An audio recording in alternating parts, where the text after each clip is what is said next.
everyone. It's Casual Sunday, and we're doing an episode of recent acquisitions. If you didn't see our last episode, I want to mention that the past couple of months have been absolutely crazy. We had a major sale in the space next door because I was relocating it. And we had a major auction at Julian's that happened less than a month ago.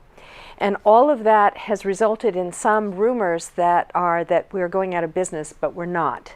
We're just lightening our load and passing things on to their next home. So we still have tons and tons of inventory, and I still am buying. So this episode is part of some of our new acquisitions. I'm going to start off with the pieces that are on the mannequins because they're so bold.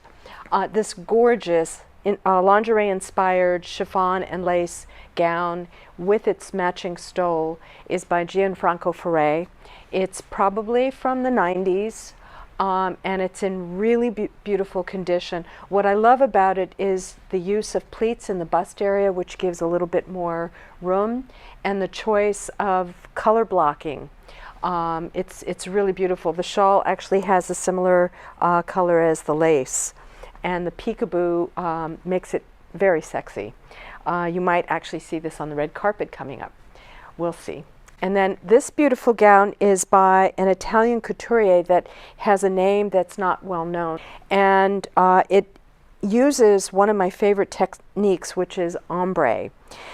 Ombreing, if you're dyeing, is not a difficult thing to do, but it certainly adds to a certain layer of complexity because you dip things in a little bit longer and you start raising it, so the stuff that gets raised has a lighter color, you raise it a little more, and the middle one has a little bit darker color, and so on and so on. So to get a smooth line of ombre, if you're doing it, the dyeing yourself is not easy. I love this because it's like this one, very sexy but very classy. So, and then on the racks, we recently came in contact with a woman who has been bringing in pieces from Europe, but specifically Italy. And we have to date probably bought close to 60 or 70 never been worn pieces of Dolce & Gabbana in their various iterations, some white label, some D&G, some black label. And we're ready, set, and go for the summertime with lingerie inspired camisoles. And there's all kinds in lace, in print, and they're all really very current, even though they're pretty much Y2K. That seems to be what everyone is asking for these days. Of course, animal prints are very big with Dolce & Gabbana. And then we get into the mesh bodice and the logo tank. And of course, crop tops and t-shirts with sequined strawberries, or strawberry I should say. And then I also acquired from the same dealer a few of Galliano's iconic newsprint. This is a man's t-shirt, never worn, with its tag still hanging, and then a silk charmeuse tunic. There's another tunic that will be coming in shortly, but neither one of these pieces have been worn, so that's very exciting because they're at least 20 years old. We included, because it's winter time, a few heavier weight pieces like this very playful iceberg. You know, Jean-Charles de Castelbajac did a lot of, I guess, trademarked iconic animals. We had some with Goofy and with a lot of the Disney characters. So this is one that's unisex. And you know I love color blocking. So this Le Croix jacket can be dressed up or dressed down. I can totally see this being worn with jeans. And then worn with a nice pair of pants for an evening out. We have had a hard time finding good condition, good design, Azadine Alaïa, and I actually fell in love with this purple racer neck dress. When you look at how he pieces things, all of these pieces are put together with faggoting. His design element, you know, of all the designers in the world, between Madeleine Vianney, Charles James, and Azadine Alaïa, I think are really the top of the heap. And then one person who doesn't get a lot of attention is Teal Traina. More people know about him because of his collaboration with Narelle, but I thought this was a great piece because of the holidays, because of the red carpet season, and because it's a very almost casual chic with the rhinestones in the front and back. It's double layered in the style of Stavropoulos. And although Stavropoulos uses probably 5 layers, but still, this gives the black chiffon a really lighter color. It's a great technique.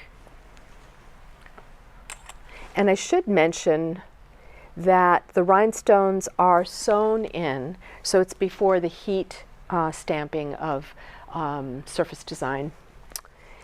And then this wonderful Versace, it's got wonderful button details, color blocking, and it's never been worn. It's not during Gianni's lifetime, but it is dead stock with its hang tag still there. There's a very sexy peekaboo in the lower kind of curved bust area. And the zipper is on the left side, but on a diagonal. It's a great construction, actually. We also included a couple of Moschino, fall-winter Moschino items. Who doesn't love a tiger print? And this is great because it's not just the double-breasted jacket, but it's also its matching pants. All of these items will be available on our website, so if any of these things float your boat, by all means, please check it out. And then we have this plaid Moschino. It's more of a cropped length jacket with matching pants. So it's great because you get 2 pieces. You can wear them together or separately. It gives you more diversity. And then last but not least, this thing weighs a ton. For those of you going to the Arctic or the East Coast or Chicago, this wonderful coat with a shawl collar. It's like a brownish red color, and it is cocoon style, so it will keep you absolutely positively warm during the winter months. The last 2 things I want to show you, you know, we don't carry a lot of logo items because everybody carries them, but sometimes it's hard for me to say no. So we acquired 2 beautiful Chanel belts in their boxes, very heavy metal, iconic, with their leather woven in, and the iconic Chanel and the coin. And this is an adjustable waist size. And last but not least, this other Chanel belt in its box, which has a thicker waistband and a swag. It's a little bit of a smaller size, but it's not ridiculously small. So all of these things, like I said, will be on our website. And didn't do very much information on this episode. We wanted to share with you some of the treasures that we acquired in the past couple of months. So we hope to be doing an episode shortly after the first of the year. And we're going to try and do at least 1 a month. So we look forward to seeing you. And we hope you had a good holiday season, healthy, happy, and all the blessings that you can have. So thanks so much for watching. We look forward to seeing you very soon. If you like this episode, please give us a thumbs up. Bye.